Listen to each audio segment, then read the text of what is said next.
En nuestro primer vídeo sobre el Märklineum hemos hecho un recorrido de la tienda y la gran maqueta H0. Ahora nos disponemos a adentrarnos en la historia de Märklin a través de su museo. Quedaos hasta el final porque os va a gustar. La leyenda Märklin. Estamos en el piso superior a la maqueta y la entrada nos dice que Märklin, por supuesto para nosotros son trenes eléctricos, pero empezó antes incluso que esto, haciendo juguetes de hojalata. Pero otra cosa que hizo Märklin fue, en los años 50, sacó este juguete que hizo las delicias de todos los niños, que es este scooter, este patinete, que decimos nosotros en español, que por supuesto, fijaos qué retro, pero qué bonito, con el suelo de madera, la superficie de madera y lo demás metálico, con el logo de Märklin y la bicicletita en el frontal. Es un ejemplar muy bien cuidado que nos da entrada a nuestro museo, donde vais a ver, nos sigue la cámara, que se llama La mística o los mitos de Märklin. Así que vamos a empezar a disfrutar. Märklin fue fundada por Theodor Friedrich Wilhelm Märklin en 1859, en el pueblo de Göppingen, en Alemania. La empresa comenzó fabricando accesorios para casas de muñecas. Sin embargo, el gran salto ocurrió en la Feria del Juguete de Leipzig en el año 91, donde presentaron por primera vez en la historia un sistema ferroviario completo, es decir, trenes que se deslizaban por un conjunto de vías a cuerda. En su transición hacia donde está focalizado hoy en día, que son los trenes eléctricos en miniatura, hemos visto algunas cositas y ahora vemos, para mí, una de las cosas que más me llama la atención, cómo fabricaron también, rayando entre lo que es un juguete de calidad y la realidad a una escala muy grande, máquinas de vapor. Esto fue durante la segunda década del siglo XX, y podemos ver que realmente el lujo de detalles es impresionante, y lo más impresionante es que son funcionales, aparte de que han tenido la paciencia de rescatar estos dos modelos.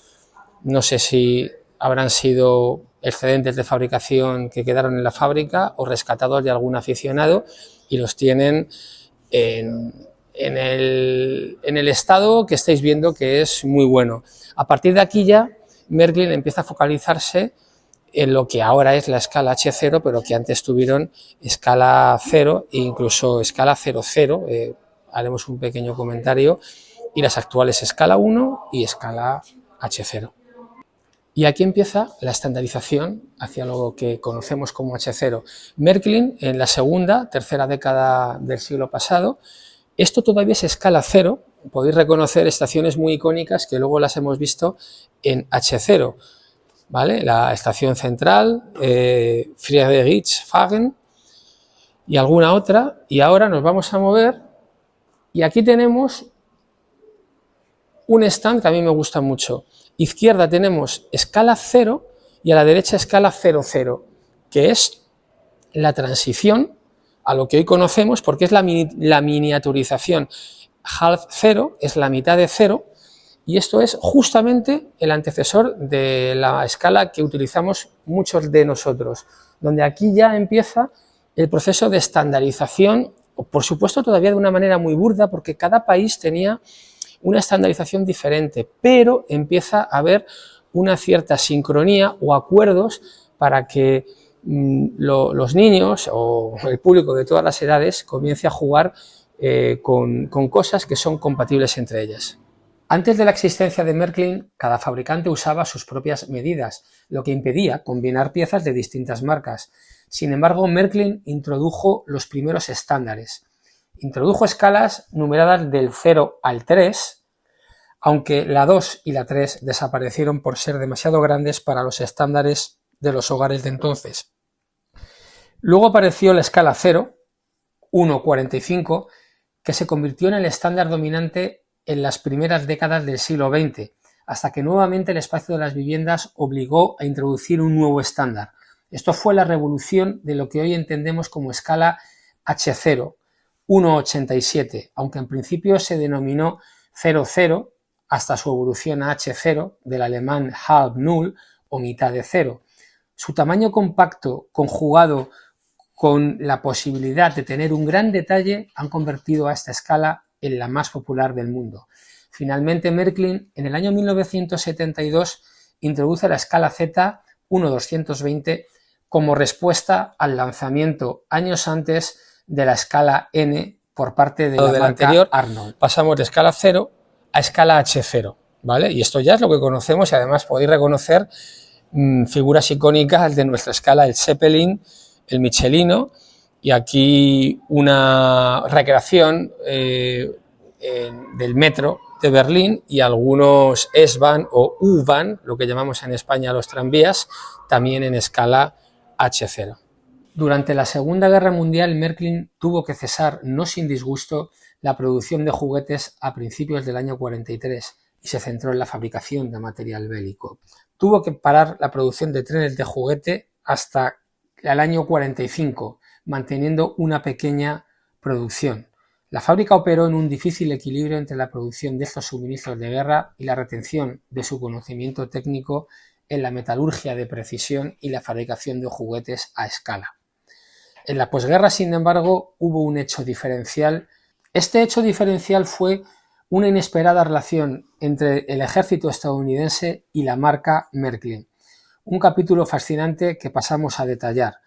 En los últimos meses de la guerra, las tropas estadounidenses ocuparon Göppingen, donde está la sede de Märklin, concretamente en abril de 1945. La idea era recopilar información para pasar a la inteligencia estadounidense. Sin embargo, los mandos y los soldados quedaron impresionados por la calidad de los trenes eléctricos a escala, que visitaron las salas de exposición para comprar juguetes que enviaron a sus familias en Estados Unidos. Tal fue el volumen que se establecieron tiendas conocidas como PX, Postal Exchange, donde el ejército estableció puntos de venta en sus bases para que los soldados pudiesen comprar estos sets de Märklin exclusivos para el mercado americano y mandarlo a sus familias. Se hicieron entonces las cajas PX, que llevaban el sello de 110 voltios para que fueran compatibles con el sistema eléctrico de Estados Unidos. Y ya estamos en el segundo piso, que es el piso donde ya está más dedicado a los trenes eléctricos después de la historia, y aquí en esta vitrina, gran vitrina, tenemos el proceso de estandarización desde las escalas grandes, desde 1920 hasta la actualidad, cómo va desde escala 2, escala 3, escala 0 y lo que hoy conocemos como la escala 1, que ya desde 1890 estaba dando guerra, lo podéis ver aquí. También la escala H0 con las cocodrilo, y luego la escala N, que no produce Märklin, pero que la han puesto, creo que de una manera muy acertada, en esta vitrina para compararla con lo que hizo Märklin para hacer la competencia a la escala N, que es el miniclub, la escala Z. Entonces, ahora vamos a adentrarnos en nuestro mundo de Märklin, escala H0 y miniclub.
cómo no dejar un último huequito para la escala 1, que cada vez me gusta más. La escala 1 que, como hemos dicho antes, compatible con vías LGB si alguien la quiere poner en el jardín, en el patio. Y comienzo la escala 1 con una de mis preferidas, la Glasscaster en escala 1, que me parece una locomotora impresionante, preciosa, pero ¿por qué además? Porque se inscribe bien en las curvas LGB, es realista y nos permite hacer composiciones de época 2, 3, que están muy bien. Debajo de esta, que está expuesta, tenemos otra característica, la Pauline, que también sirve para poner en vías de tren de jardín porque quedan muy bien, se escriben muy bien en las curvas. Aquí están puestas con vía Märklin de escala 1, pero ya sabéis que pueden ir con las vías de LGB. Y fijaos que es otro nivel, ¿no? Escala 1, siempre uno quiere un poquito más y va ampliando.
Por las centrales. Fijaos que Märklin empieza su andadura en el digital año 84 con el primer decoder C80 que ellos denominan Delta, luego se denominó Delta Digital. Estos son los primeros decoder de Märklin. Vale, y esta es una parte que me gusta mucho porque yo soy un forofo del digital. La primera central digital, entendida como tal, ni siquiera es la Control Unit, fue la Central Unit que tenéis aquí. ¿Por qué? Porque la Central Unit, la Control Unit, ¿qué añadió? Que el mando iba con la central digital, pero la Central Unit era, como podéis ver ahí, la Central Unit y el Control 80. Necesitabas la central y aparte ensambladas siempre a la derecha los mandos con el Control 80, que luego lo podemos utilizar, quien tenga la Control Unit, a la derecha de la Control Unit como segundo mando. Luego, en el año 87, 3 años más tarde, pasan de la Control Unit con el Control 80 a tenerlo todo en una central de control que se llama la Control Unit. Esta es una de las primeras, por eso pone Central Control, no pone Control Unit. Porque luego tenemos un sistema que es un Digital Soft, vamos a llamarle suave, que es el Delta Digital, que es este mando que tenía para 4 locomotoras diferentes, que luego se amplió una quinta si adquirías este cacharrito que te daba opción a una quinta. Digo que esta opción, volvemos atrás, la Central Control fue la primigenia de lo que luego, con algunas mejoras, vamos al año 94, 7 años después, a lo que ellos llaman la Control Unit. ¿En qué se diferencia? Pues se diferencia en que puedes tener algunos accesorios más activos en la misma central digital. Y tuvimos que esperar 10 añitos para que Märklin diese otro salto. No fueron en balde porque esta Control Unit, aún hoy, muchos aficionados, sobre todo los que están en escala 1, es muy cotizada porque funciona muy bien. Pero en el año 2004 Märklin nos sorprende con su primera Central Station, lo que hoy llamamos la Central Station 1, el código 60.212, referencia 60.212, que claro, la vemos hoy en día y parece un poco arcaica. Esta central, la Central Station 1, tiene una actualización bastante buena para aquellos que son nostálgicos de esta central, en la que se le pueden añadir algunas cositas más que la hacen más funcional. Y luego pasaron, para hacerle un poquito más accesible el digital al gran público, a la Mobile Station, lo que hoy conocemos como la Mobile Station 1, que hay que decirlo todo, esta central no le salió demasiado buena a Märklin. A mí me ha dado fallos, otros compañeros de la afición me han reportado fallos y de hecho no tiene un gran valor en el mercado. ¿Por qué no tiene un gran valor en el mercado? Porque nunca llegaron a solucionar del todo esos fallos. ¿Y por qué? Porque pasaron de la Central Station 1 en 2008, 4 años más tarde, a la Central Station 2, que ya veis que tiene una imagen más actual, es más versátil, pero es que además, 2 añitos más tarde, lanzaron lo que yo creo que es la puerta de entrada mejor para el digital, no solamente en corriente alterna, sino en continua, porque esta Mobile Station 2, lo que hoy conocemos siempre como la gris, es multiprotocolo para corriente continua y para corriente alterna. Y ya finalizamos nuestro recorrido. A partir de 2016 lanzan la Central Station 3 y Central Station 3 Plus, que no está aquí, y la Mobile Station 2, que tampoco está aquí, porque aquí la que han puesto es la Mobile Station 2, pero la que es inalámbrica, que es igual, solamente que no tiene cable. Y aquí es donde estamos, que yo creo que ya es bastante. Tenemos un mando Mobile Station 2 y una Central Station 3 y la Central Station 3 Plus, que ya sirve para maquetas muy grandes y que fijaos que con la Central Station 3 y un mando más o 2 mandos más de Mobile Station 2, si queréis con cable o inalámbrico, podemos tener 4 locomotoras en marcha, que ya hay que tener una maqueta muy grande para tener 4 locomotoras en marcha y manejarlo todo. 2 personas sí, una no, pero incluso yo diría que más de 3 trenes tienen que ser 3 personas. Así que este es el recorrido de Märklin desde analógico a Märklin digital.